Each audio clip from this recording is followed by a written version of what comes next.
Mom is unconscious! The phone call from my brother during work was shocking. Our mother, who lives alone, resides near my brother's place. Being a worrier, my brother checks on her whenever he has time. Today, after finishing work, he stopped by our childhood home. He had called her before heading over, and she said she would prepare food for him. Yet, there was no response at the intercom, so he thought something was wrong and unlocked the door. He found our mother collapsed in the kitchen and quickly called an ambulance. My name is Susan. I'm 32 years old and work as a staff at an electronics store. Our father passed away from an illness about 5 years ago, leaving our mother living alone in our childhood home.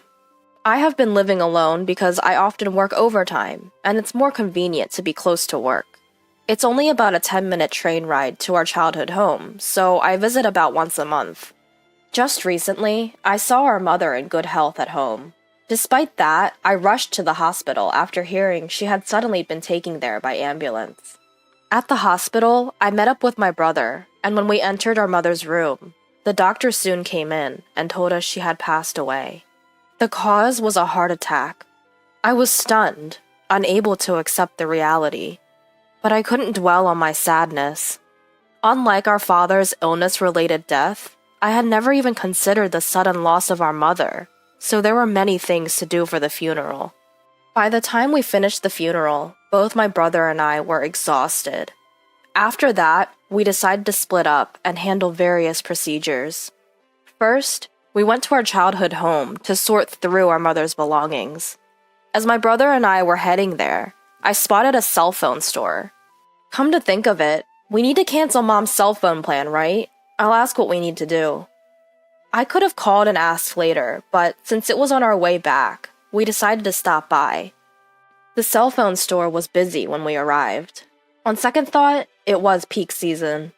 The store had a big promotion for student discounts, and none of the staff paid any attention to us. Did they think we had no business there because we weren't students? Slightly annoyed, my brother and I entered the store. I was approached by a staff who looked like an information staff, so I said, "I'd like to ask you about cancellation." The female staff made a blatantly disgusted face. "You want to cancel? Please wait a moment." She seemed a bit younger than me, but her attitude was quite rude. I just wanted to ask about the required documents, but she was busy, so it couldn't be helped. My brother and I waited, and I noticed the same female staff member treating a parent and student with a bow and a smile. Sure, cancellations might not generate revenue, but we were longtime customers, so at least they could treat us fairly. My brother remarked that it was busy and started looking up information about bank cancellations on his smartphone.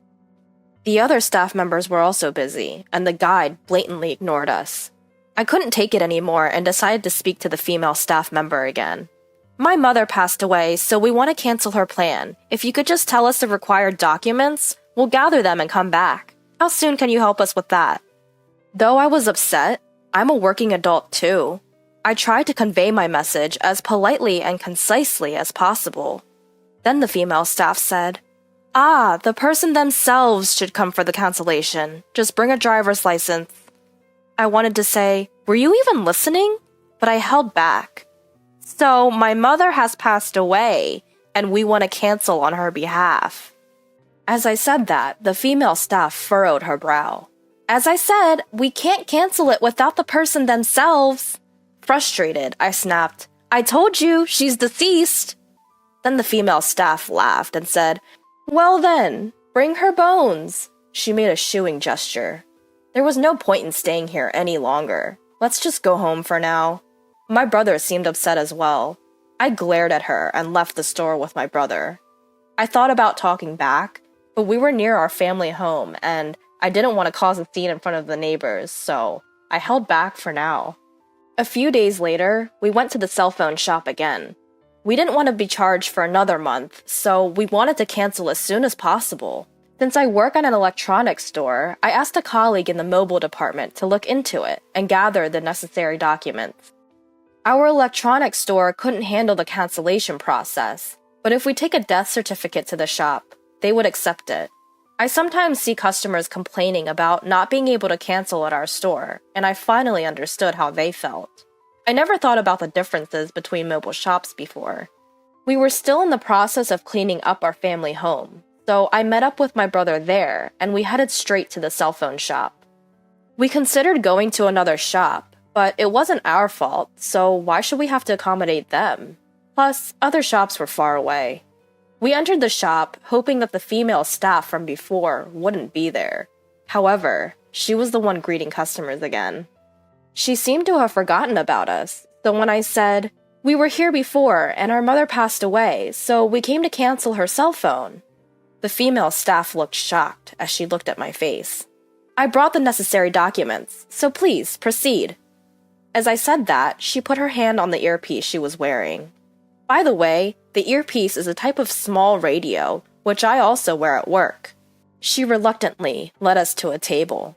She probably received instructions from her supervisor to do so.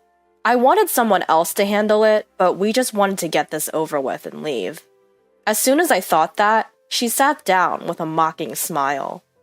"I told you last time, right? We can't cancel without the person themselves. So where's your mother? Is she just invisible to me or something?" What's with that attitude? Just before I snapped, my brother held me back. I didn't understand why, but my brother calmly said, "We brought the person themselves," and placed a bag on the table. The female staff looked into the bag with a mocking expression. My brother silently opened the bag. Inside was the female staff didn't seem to know what it was, so she leaned in with a puzzled expression. My brother opened the lid and said, "These are her bones." The next moment, the female staff member said, "Phew!" and fell from the high chair she was sitting on. An incredibly loud noise occurred and another male staff rushed over. The male staff seemed flustered, but the female staff's face turned pale, and she didn't speak. I said to the female staff, "Could you stop making that face as if you've seen a ghost? Is this your first time seeing cremated remains? But you're the one who told me to bring them, right?" Then the male staff began to bow his head. Apparently, he was the store manager. When I told the manager what I had been told earlier, he bowed his head again. As I spoke to the manager, the store became crowded. I told the manager, "Please go and attend to other customers. It's just a contract cancellation, and it will be over quickly if this person takes care of it." Although the manager seemed confused, he was called on his walkie-talkie and, in a strict tone, told the female staff to do her job properly before going to attend to other customers. I placed my mother's cell phone next to the opened, "So, I want to cancel this." When I said that, the female staff hurriedly said, "Please put the remains away quickly." But my brother spoke nonchalantly. "It's okay, I'm not doing anything bad. Besides, you're the one who told me to bring the remains. My mother will watch over us too." I couldn't help but laugh at his words. The female staff glared at me and said, "Show me your driver's license." "Whose? Mine? My mother's?" I placed both my mother's and my driver's licenses on the table. I also lined up the death certificate and the credit card my mother used for automatic withdrawal. The female staff took all of them without saying a word and left the table. I stopped her. "Wait, don't just take them without asking. What are you using them for? You told me to show my driver's license, but you didn't tell me the purpose." "Oh, it's to confirm customer information." The female staff muttered and didn't come back, so I said, "Aren't you supposed to do that in front of us? That's what everyone else does, right? Isn't that a compliance violation?" Compliance means abiding by laws and regulations. Simply put, it's showing customers that our company follows laws and social rules. I deal with customers' personal information in my job, so I'm constantly being nagged about compliance. It's even more strict in a cell phone shop that handles a lot of personal information, but this female staff showed no sense of urgency. I was also irritated by that. But she flinched when she heard the word compliance. The saleswoman hastily brought back the personal information she took, and brought a terminal where I can view the contract information instead. By the way, my brother, being aware of the surroundings, quickly puts away the and gives the female staff a cold look. The female staff seems to be concerned about the customers entering the store while dealing with us. and the conversation is not progressing smoothly. Then she says, "There will be an annual contract cancellation fee, which will be billed next month." However, I had checked with the person in charge of cell phones at my workplace that it would be waived. So I asked, "I heard that it would be waived if the contract holder passed away. Is that true?" Upon hearing this, she starts to look into it in a hurry. I sigh and take out my smartphone. I open the inquiry page on the cell phone company's website and show the official answer to the female staff. The female staff looks up and says, "Then it won't be charged, I guess," which irritated me. "Excuse me, what's with that attitude?" I couldn't help but say that, and she glared at me, but I continued. "I have no reason to be glared at for your lack of knowledge, and I've noticed you've been looking at other customers since earlier. Isn't that rude?" I heard this from the person in charge of cell phones at my workplace as well, that staff sales performance only counts when they acquire new customers. That doesn't mean they should have such an attitude towards other customers. I try to stay as calm as possible and continue. "You may think of me as a complainer, but I'm not. All you need to do is to handle this cancellation process quickly and accurately. I've been thinking this for a while, but your attitude is just terrible." I just wanted to cancel the contract, but since I couldn't finish and go home, I was irritated and ended up speaking in a strong tone. When I calmed down, I feel a little guilty. But then, I was completely astonished by the female staff's next attitude. "You're a complainer, aren't you? It's not normal to bring ashes. You said you brought the person themselves, but what can you do with those ashes?" She said that with a laugh. My brother, who had been sitting quietly until now, seemed to be getting angry and tried to stand up. The next moment, a loud voice echoed throughout the store. "Bring me the guy who deceived me right now!" It was a man in his late 20s who looked a bit rough. As soon as he entered the store, he started yelling at the receptionist. He looked around and didn't listen to the receptionist trying to stop him and headed our way. Could it be? As I thought, the man came close to our table and glared at the female staff, asking, "How much longer will it take for you to finish with these customers?" She turned pale and didn't say a word. I was a little curious, so I said, "We just want to cancel our contract, but it's not progressing very well. However, if it's just a conversation, please go ahead." To my surprise, the man looked apologetic and declined my offer. But for some reason, my brother picked up his belongings and moved to the waiting sofa just behind us. When I looked at my brother's face, he seemed to be enjoying himself. I followed my brother's lead and caught the eye of a male customer. He nodded slightly and stood in front of a female staff. Just as I wondered what was about to happen, the male customer began speaking harshly to the saleswoman. The other salespeople were busy with customers, and the greeters seemed to be new and flustered, so nobody stepped in to stop the man.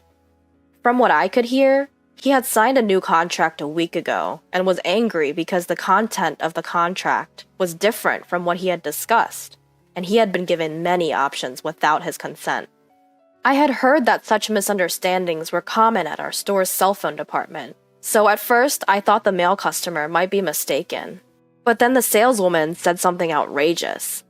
"That kind of minimum fee doesn't help my performance. Since you signed the contract, can you stop complaining?" I then remembered something. At our store, we have seen similar complaints, but to prepare for such trouble, we properly write down the contract details and hand them to the customers. Even if there's a complaint, that serves as evidence, and after explaining to the customer again, they usually calm down and accept that they misunderstood. But I don't know if it's just this store or this saleswoman, but there seem to be no such measures in place, and it seems that the saleswoman ignored the customer's wishes and acted on her own. Of course, he had every right to be angry. I was already surprised enough, but then the saleswoman suddenly got up as if remembering something. As we were taken aback, she quickly returned. She had a driver's license in her hand. "I forgot to return this the other day. I'll give this back to you, so please just leave." It appeared to be the male customer's driver's license. The man was furious again at her unapologetic attitude. "I was searching everywhere for it, thinking I had lost it somewhere. You should have contacted me when you realized. What's wrong with you?" Is this staff insane? The store manager, who had just finished seeing off other customers, rushed over. He apologized profusely, but of course, it was not a problem that could be forgiven with an apology. The manager took the saleswoman to the back for a moment. Then, the male customer apologized to me, and as we engaged in a light conversation, he said, "You seem to know a lot. Are you a cell phone person?" I told him that I was a salesperson at an electronics store, and the male customer seemed satisfied with that answer. At first, I thought he looked tough and scary, but after talking to him, he was surprisingly normal and even apologized for surprising me earlier. My brother, hearing this, said to the man, No, I'm sorry my sister scared you," to which I glared at my brother, and the male customer burst out laughing. After a while, only the manager returned and apologized again. He told the male customer that they would like to verify the facts and take appropriate action after contacting him later. The male customer sighed, nodded to us, and left. We asked the manager to process our cancellation, and it was done in just a few minutes. What was all that time for? We also sighed and left the store. Later, we received a customer service survey from the cell phone company, so we gave the lowest rating and wrote everything that happened in the free comment section. I thought it was a small act of revenge, but when I later talked to the person in charge of mobile phones, they told me that it was uncommon to receive such a low rating, and the staff would probably get a serious reprimand. Knowing that, my mood brightened a bit. About 2 weeks later, while I was working, I was approached for product information, and to my surprise, it was the male customer from that day. He recognized me too, and told me what happened afterward. The manager had contacted him, and the female staff had been let go, and he was offered a refund and a few months of free basic charges. It seemed like compensation for the inconvenience. Since then, that man would occasionally visit the store, and we would chat whenever we met. After some time, he told me that he saw the female staff in front of the mobile phone shop. She was apparently begging the manager outside the store, saying she couldn't make a living without a job, that she had been kicked out of her apartment, and pleading to be hired again. But the manager firmly rejected her. I couldn't help but laugh when I heard this. Later on, I happened to run into him near my parents' house, and we exchanged greetings. We laughed about the strange connection and exchanged contact information. Then, to my surprise, he asked me out, and I accepted.